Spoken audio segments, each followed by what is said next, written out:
السلام علیکم ورحمۃ اللہ تعالی وبرکاتہ۔ میں قاری محمد اکرام رضا قادری ایک مرتبہ پھر سے آپ کی خدمت میں حاضر ہوں، بہت ہی بہترین اور بہت شاندار میسج کے ساتھ میں۔ وہ میسج کیا ہے؟ آج میں ایک بہت شاندار ویڈیو لے کر حاضر ہوا ہوں سبھی اہل ایمان کے لیے جو حضور پاک صلی اللہ تعالیٰ علیہ وسلم کے سچے عاشق ہیں اور دین اسلام سے محبت کرتے ہیں، حضور سے محبت کرتے ہیں۔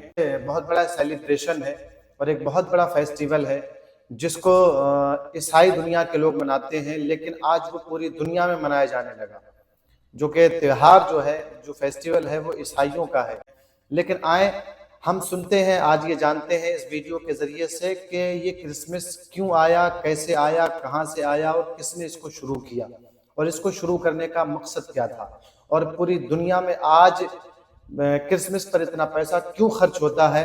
آج اس ویڈیو میں جانتے ہیں اور آپ کی نالج میں اضافہ کرتے ہیں۔ اللہ پاک کی بارگاہ میں دعا ہے اللہ ہم سب مسلمانوں کے ایمان کی حفاظت فرمائے۔ آئیں ویڈیو شروع کرتے ہیں۔ Christmas, Merry Christmas. دنیا کا سب سے بڑا فیسٹیول۔ یہ اتنا بڑا فیسٹیول ہے کہ مسلمانوں کی عیدیں جتنا پیسہ 10 سال میں بناتی ہیں اس سے بھی زیادہ پیسہ کرسمس کے صرف 1 سال میں بنتا ہے۔ لیکن آخر یہ کرسمس منایا کیوں جاتا ہے؟ کیونکہ آج دنیا کے سب سے بڑے ریلیجن کرسچینٹی کا یہ ماننا ہے کہ اسی دن، کرسمس کے دن، جیزس عیسیٰ علیہ السلام پیدا ہوئے تھے۔ لیکن اب کوشچن یہ ہے کہ اگر یہی دن 25 دسمبر عیسیٰ علیہ السلام کی برتھ ڈے ہے تو پھر مسلمان اسے کیوں نہیں مناتے؟ کیونکہ یہاں پر ایک بہت بڑی کنفیوژن ہے۔ آج سے 2000 سال پہلے عیسیٰ علیہ السلام فلسطین کے ایک چھوٹے سے شہر میں ایک میریکل سے پیدا ہوئے۔ یہ وہ زمانہ تھا جب فلسطین میں تو یہودی آباد تھے ہی، لیکن یہاں پر یہودیوں کی حکومت نہیں تھی۔ حکومت اس وقت کی ایک بہت بڑی سپر پاور رومن ایمپائر کی تھی۔ جب رومن ایمپائر اپنی طاقت کی پیک پر تھی اور یہاں کے بادشاہ کا نام تھا سیزر اوگسٹس، جو رومن ایمپائر کا سب سے طاقتور بادشاہ تھا، اور اس کے نام کو، اوگسٹس کو، آج ہم سب بہت اچھی طرح جانتے ہیں کیونکہ اسی اوگسٹس کے نام پر سال کے ایک مہینے کا نام بھی رکھا گیا۔ جیسے اوگسٹس اپنی طاقت کی پیک پر پہنچا، اس نے وہی غلطی کی جو ہمیشہ ہر بادشاہ اس پوزیشن پر پہنچ کر کرتا ہے۔ اوگسٹس اپنے آپ کو ایک عام انسان کی بجائے ایک خدا، گاڈ کہلوانے لگا، اور پورے رومن ایمپائر میں لوگوں سے اپنی عبادت کروانے کے لیے اپنے نام کے ٹیمپلز بنوائے۔ اگر ہسٹری کو دیکھا جائے، جب بھی کوئی شخص اس لیول کی طاقت تک پہنچتا ہے تو اللہ اس کے غرور کو توڑنے کے لیے بالکل موسیٰ علیہ السلام کی طرح ایک مائٹی پروفٹ بھیجتا ہے۔ تو اسی سیزر اوگسٹس کے دور میں عیسیٰ علیہ السلام پیدا ہوئے۔ عیسیٰ علیہ السلام بھی یہیں پر رومن ایمپائر کے انڈر فلسطین میں یہودیوں کے ساتھ بڑے ہوئے، لیکن عیسیٰ علیہ السلام بچپن سے اپنی ایج کے باقی سارے نارمل بچوں سے بہت ہی ڈیفرنٹ تھے، کیونکہ بچپن میں ایک بار عیسیٰ علیہ السلام اپنی ماں مریم کے ساتھ ایک بازار میں گھومتے گھومتے کہیں غائب ہو گئے، اور کافی ڈھونڈنے کے بعد بھی وہ پورے بازار میں کہیں نہیں ملے۔ تو آخر ان کی ماں انہیں ڈھونڈتے ڈھونڈتے یہودیوں کے ایک ٹیمپل کی طرف گئی، جہاں پر انہوں نے دیکھا کہ ینگ عیسیٰ علیہ السلام اس وقت کے بڑے یہودی علماء کے ساتھ ڈیبیٹ کر رہے تھے، اور ان کے کوسچنز کو سن کر یہودی سکولرز کے چہرے بالکل غصے سے بھرے ہوئے تھے، کیونکہ ان کے سامنے ایسے کوسچنز کرنے کی اب تک کسی میں جرت نہیں تھی۔ اسی طرح عیسیٰ علیہ السلام فلسطین میں بڑے ہوتے گئے، اور آگے جا کر انہیں اللہ کی طرف سے ایک بہت ہی یونیک پاور ملی، جس میں وہ کسی بھی بیمار شخص کو صرف ایک انگلی کے ٹچ سے بالکل ٹھیک کر دیتے تھے۔ اور اپنی اس پاور کو یوز کر کے عیسیٰ علیہ السلام غریب لوگوں کی مدد کرنے لگے، اور جیسے جیسے لوگوں کو عیسیٰ علیہ السلام کی اس طاقت کا پتہ چلا تو وہ دور دور سے عیسیٰ علیہ السلام کے پاس آنے لگے، اور اسی طرح آہستہ آہستہ عیسیٰ علیہ السلام کی پاپولیرٹی پورے فلسطین میں پھیلنے لگی۔ آخر عیسیٰ علیہ السلام اتنے فیمس ہو گئے کہ وہ جس بھی شہر کی طرف جاتے تھے وہاں کے سارے لوگ انہیں ویلکم کرنے کے لیے اس شہر سے باہر نکل آتے تھے، اور عیسیٰ علیہ السلام اپنی پاور سے ان سب کی بیماریاں دور کر دیتے تھے۔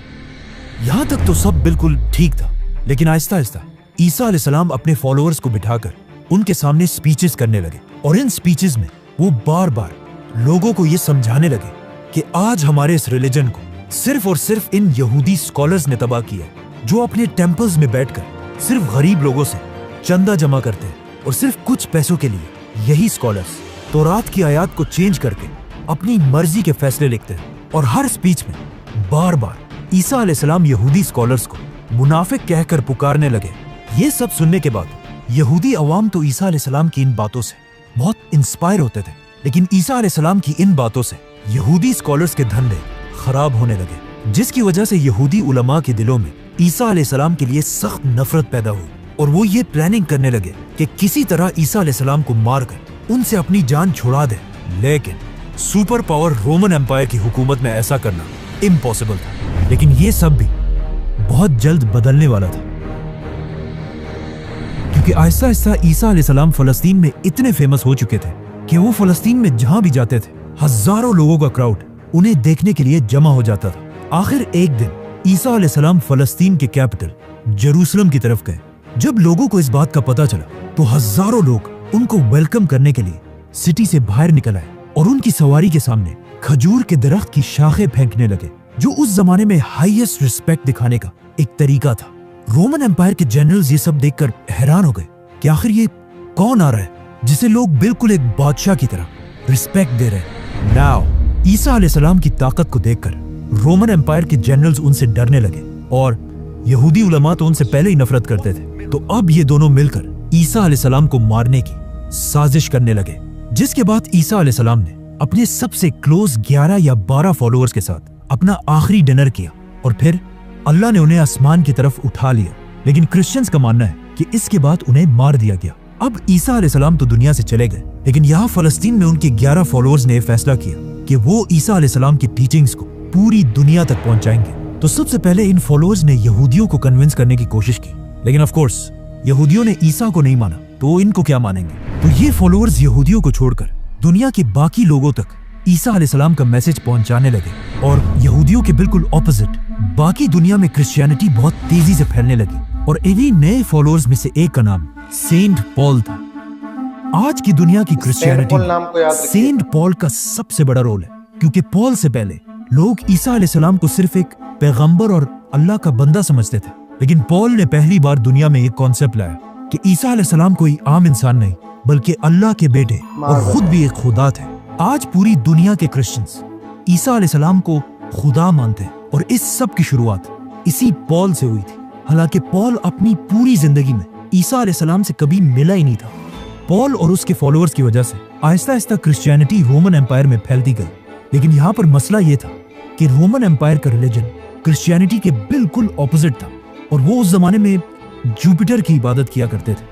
तो रोमन एम्पायर की इस अवाम को इम्प्रेस करने के लिए उस जमाने के क्रिश्चियंस ने अपने रिलीजन में कुछ चेंजेस किए। नंबर 1, उन्होंने ईसा अलैहिस्सलाम के नाम को चेंज करके एक कॉमन रोमन नाम रखा जो आज इंग्लिश में जीसस बन चुका है। नंबर 2, रोमन एम्पायर के लोग ज्यादातर यूरोपियंस थे, मतलब बिल्कुल गोरे थे, और ईसा अलैहिस्सलाम फलस्तीन के होने की वजह से थोड़े ब्राउनिश थे और उस जमाने के व्हाइट लोग अपने आप को बाकियों से बहुत ऊपर समझते थे। तो अब इन्हें इम्प्रेस करने के लिए उस जमाने के क्रिश्चियंस ने जीसस की पेंटिंग्स बनाना शुरू की, जिसमें जीसस को बिल्कुल यूरोपियंस की तरह व्हाइट दिखाया गया। मतलब ये दुनिया में आज जीसस की सबसे पुरानी पेंटिंग है। जीसस की यही पेंटिंग्स आज दुनिया की सबसे फेमस पेंटिंग्स हैं, क्योंकि आज से कुछ ही साल पहले जीसस की ही एक पेंटिंग दुनिया में सबसे महंगी बेची गई। $450 मिलियन में, और जिसे खरीदा किसने? Mohammed bin Salman is the actual buyer of a Leonardo for a record-breaking $450 million at a Let's come back to the story. Christianity में इन चेंजेस की वजह से Aahista Aahista Christianity Roman empire में बहुत तेजी से फैलने लगी और क्रिश्चियंस इतने बढ़ गए कि रोमन एम्पायर के बादशाहों ने सोचा कि अगर क्रिश्चियंस ऐसे ही बढ़ते गए तो ये तो हमारे रिलीजन जुपिटर के रिलीजन को बिल्कुल खत्म कर देंगे। तो आखिर रोमन एम्पायर के बादशाह ने फैसला किया कि अब क्रिश्चियनिटी को फैलने से रोकने के लिए हमें सारे क्रिश्चियंस को मारना होगा। जिसके बाद रोमन एम्पायर ने क्रिश्चियंस पर ऐसा जुल्म किया कि इस जुल्म को कुरान में भी डिस्क्राइब किया गया है कि जब रोमन एम्पायर के बादशाह के जुल्म से कुछ यंग लड़के भागकर एक गार केव में छुप गए और वहीं पर अगले 300 साल तक सोते रहे, जिन्हें असहाबे काफ कहा जाता है। रोमन एम्पायर के इस सारे जुल्म के बाद भी क्रिश्चियंस अपने रिलीजन से पीछे नहीं हटे, बल्कि इन सारे जुल्मों से क्रिश्चियनिटी और भी तेजी से फैलने लगी और दुनिया के हर कोने तक पहुंचने लगी, यहाँ तक कि ये रिलीजन पहली बार इंडिया तक भी पहुंचा। आखिर ईसा अलैहिस्सलाम के 300 साल बाद क्रिश्चियनिटी इतनी पावरफुल हो गई कि रोमन एम्पायर के एक बादशाह कॉन्स्टेंटीन द ग्रेट ने अपने रिलीजन को छोड़कर क्रिश्चियनिटी में कन्वर्ट हो गए। तो अब जब बादशाह ही क्रिश्चियन बन गया तो रोमन एम्पायर के सारे हालात बिल्कुल बदल गए, और अब तक जो जुल्म क्रिश्चियंस पर किया जाता था उससे भी ज्यादा जुल्म जुपिटर के रिलीजन के फॉलोअर्स पर किया जाने लगा, क्योंकि उस जमाने का रूल था कि जो रिलीजन बादशाह का होगा वही पब्लिक का भी होगा। तो अब रोमन एम्पायर अपने पुराने रिलीजन को जबरदस्ती दुनिया से खत्म करने लगे, लेकिन ये भी कोई आसान काम नहीं था, क्योंकि जुपिटर को मानने वाले भी इतनी आसानी से अपना रिलीजन छोड़ने वाले नहीं थे। तो अब यहाँ पर अगेन रोमन एम्पायर ने क्रिश्चियनिटी को दोबारा बदलने की कोशिश की और अपने पुराने और नए रिलीजन को एक दूसरे के साथ मिक्स करने लगे, और यहीं से पहली बार क्रिसमस का कॉन्सेप्ट आया। जैसे कि रोमन एम्पायर के रिलीजन में हर साल दिसंबर में अपना सबसे बड़ा फेस्टिवल सैटर्नेलिया मनाते थे, जिसमें वो अपने खुदा सैटर्न की इबादत करते थे। और उनके इस फेस्टिवल में एक चीज सबसे इंपॉर्टेंट थी, पाइन ट्रीज, क्योंकि दिसंबर में यूरोप की सर्दी की वजह से सारे दरख्त बिल्कुल सूख जाते थे और सिर्फ पाइन ट्री अपनी जगह पर मजबूती से खड़ी रहती थी, जिसे वो एक बहुत ही होली चीज समझते थे। और हर फेस्टिवल में इसी दरख्त के एक शाख को अपने घर में लाकर सजाते थे। तो अब रोमन एम्पायर ने अपनी पूरी सल्तनत को एक रिलीजन में जमा करने के लिए अपने पुराने रिलीजन से फेस्टिवल्स उठाए और अपने नए रिलीजन से जीसस क्राइस्ट, और इन दोनों को मिला दिया और कहा कि जीसस क्राइस्ट दिसंबर के महीने के आखिर में पैदा हुए थे, और सारे क्रिश्चियंस को हुक्म दिया कि इस दिन को 25 दिसंबर को बिल्कुल पुराने रिलीजन की तरह जीसस क्राइस्ट की बर्थडे मानकर सेलिब्रेट किया जाए। और इसी तरह इन दोनों रिलीजन्स को मर्ज करने के बाद अब पूरी रोमन एम्पायर क्रिश्चियनिटी में कन्वर्ट हो गई। लेकिन आज दुनिया का कोई मुसलमान भी इस दिन को सही नहीं मानता, और कुरान में भी ईसा अलैहिस्सलाम की पैदाइश की स्टोरी बिल्कुल ऑपोजिट है, क्योंकि कुरान में है कि जब ईसा अलैहिस्सलाम पैदा हो रहे थे तो उनकी माँ मरियम के पास सिर्फ एक खजूर का दरख्त था, जिस पर उन्हें हुक्म दिया गया कि घबराओ मत और इस खजूर के दरख्त को हिलाओ ताकि इससे तुम्हारे लिए ताजा खजूर गिर सके और तुम्हें ताकत मिले। खजूर का दरख्त। अब मसला ये है कि दरख्त पर खजूर तभी बनते हैं जब सख्त गर्मी का मौसम हो, which means according to Quran ईसा अलैहिस्सलाम की पैदाइश जरूर गर्मी के महीनों में हुई होगी, और दिसंबर का तो कोई सवाल ही पैदा नहीं होता। और ये सिर्फ कुरान में ही नहीं बल्कि क्रिश्चियंस भी ये मानते हैं कि उन्हें ईसा अलैहिस्सलाम की पैदाइश के सही दिन का पता नहीं है।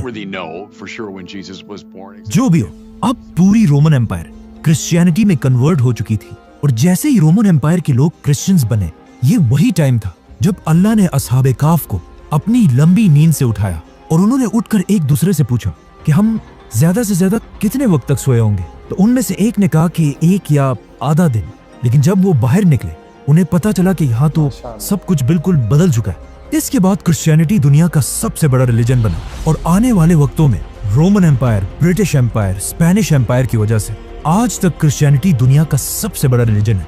और क्रिसमस दुनिया का सबसे बड़ा फेस्टिवल, जिसमें हर साल पूरी दुनिया से लोग $1 ट्रिलियन से भी ज्यादा पैसा खर्च करते हैं, जो हर साल की ईद से 10 गुना ज्यादा पैसा है। लेकिन ये हमेशा से ऐसा नहीं था। क्रिसमस पहले के जमाने में सिर्फ एक छोटा सा फेस्टिवल था जिसमें लोग चर्च में जमा होकर अल्लाह और ईसा अलैहिस्सलाम को याद किया करते थे। लेकिन आहिस्ता आहिस्ता लोग इस सब से बोर होने लगे। तो अब लोगों को दोबारा क्रिसमस की तरफ अट्रैक्ट करने के लिए कुछ लोगों ने क्रिसमस के इस फेस्टिवल में नई चीजें ऐड की, जैसे कि म्यूजिक, गाना, शराब। और क्रिसमस के इस फेस्टिवल में जो सबसे बड़ा एडिशन किया गया वो था सैंटा क्लॉज, जो पुराने जमाने में एक real Christian scholar Saint Nicholas थे, जो अपनी जेनरोसिटी की वजह से पूरे क्रिश्चियंस में मशहूर थे। आज से 150 साल पहले जब पहली बार सैंटा क्लॉज को इंट्रोड्यूस कराया गया तो वो ज्यादातर ग्रीन या ब्लू कपड़े पहनकर बच्चों को गिफ्ट्स दिया करते थे। लेकिन ऐसा ऐसा कोका कोला सैंटा क्लॉज को अपने एड्स में यूज करने लगा और इसके कपड़ों को ग्रीन कलर से बदलकर बिल्कुल अपने बॉटल्स की तरह रेड और व्हाइट बना दिया। आज क्रिसमस पूरी दुनिया का सबसे बड़ा फेस्टिवल है, जो सिर्फ क्रिश्चियन कंट्रीज में नहीं बल्कि चाइना और इंडिया जैसी बड़ी कंट्रीज में भी मनाया जाता है, जिसकी वजह से क्रिसमस के फेस्टिवल में पूरी दुनिया से $1 ट्रिलियन से भी ज्यादा का बिजनेस होता है। और ये $1 ट्रिलियन इतना ज्यादा पैसा है कि अगर मुसलमानों की 10 साल की ईदों को भी मिला दिया जाए तब भी वो 1 साल के क्रिसमस से कम बनते हैं। तो देखा आपने, ये है क्रिसमस की सच्चाई और उसकी हकीकत। उम्मीद है कि आपकी समझ में आ चुका होगा। और जो भाई भी क्रिसमस की मुबारकबादियाँ पेश करते हैं اور باضابطہ طور پہ اس تہوار کو مناتے ہیں اپنے دوستوں کے ساتھ میں، دوستی کے نام پر یا دوسرے رشتوں کے نام پر، وہ ان ساری چیزوں کو چھوڑ دیں اور اپنے دین اسلام کو سچائی کے ساتھ دل سے اپنائیں اور اس کے دین اسلام کے دامن کو مضبوطی سے تھام لیں۔ اللہ کی بارگاہ میں دعا ہے اللہ رب العزت حضور کا ہمیں سچا وفادار بنائے، حضور سے سچی محبت کی ہمیں توفیق عطا فرمائے، اور ہم جب تک زندہ رہیں اسلام ہی پر قائم رہیں، اور جب دنیا سے خاتمہ ہو تو ایمان کے ساتھ ہو، حضور کی محبت ہمارے دل میں ہو۔ آپ سب بھائیوں سے اجازت چاہتا ہوں، پھر کسی موقع پر انشاءاللہ ایک شاندار ویڈیو کے ساتھ، ایک شاندار میسج کے ساتھ میں آپ لوگوں کے درمیان حاضر ہوں گا۔ تب تک کے لیے اجازت دیں اور ہمارے چینل کو سبسکرائب کریں۔ السلام علیکم ورحمۃ اللہ وبرکاتہ۔